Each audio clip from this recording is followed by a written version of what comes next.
मस्ती में डूमेलाई हमरो ई मनवा मिलत रहे कौनो करा मस्ती में झूमेलाई हमरो ई मनवा मिले नहीं कौनो करा तोहरा से पूछी ले पूर्वी बयरिया कहाँ बाड़ी धनिया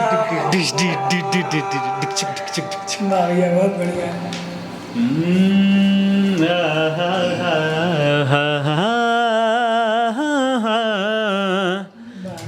कि अरे गली गली घूमेला हो मन के भंवरवा आ मिले नहीं चिको कहरार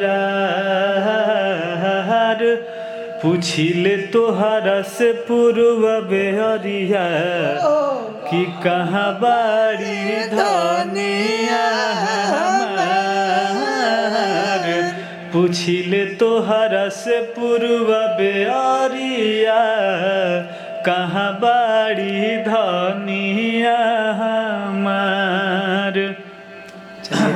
वीडियो काफ़ी लंबा भी हो जाला और बहुत ही प्यारा लगेला जब हमने के गावे चालू कर दी भैया गाने में ख़त्म ना हुई इतना ना गा दिया जाए कि पते ना चली है 3 से 3:30 बज गई पते ना चला। हाँ पते ना चली काहे कि सब हमने के कलाकार हैं जाए भैया इंटरटेन इतना बढ़िया कोई ना कि आप सबके पूरा ज़िंदगी कट जाए पता ना चली। यही से आप सब मेहनत करी जा अपने आप के ऊपर और गायकी सीखी जा कि सुर का होला ताल का होला बीट पर कैसे गाओ अच्छा से कैसे गाओ।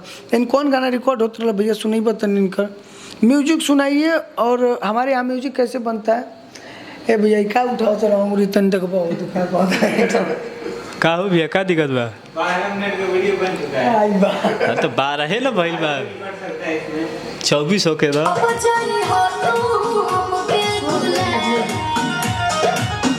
हमारे यहाँ म्यूजिक कैसे बनता है स्केल सही करिए स्केल सही करो पहले बंद करो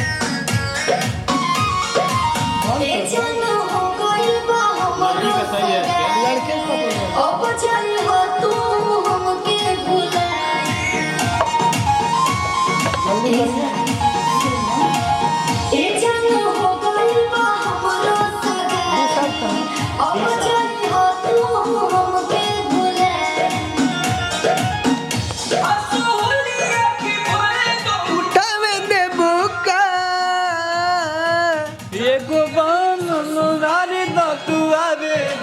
बाबा देवरो से मन पूरा वे देबुका रंगवा लगावे देबुका। क्या बात है भोजपुरी गाना करो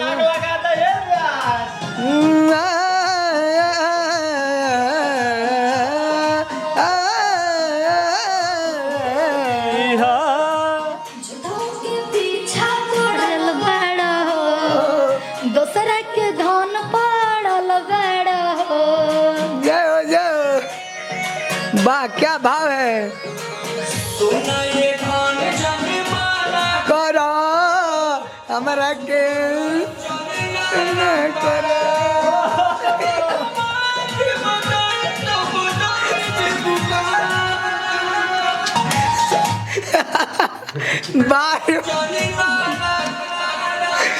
वाह भैया मजा आ गया।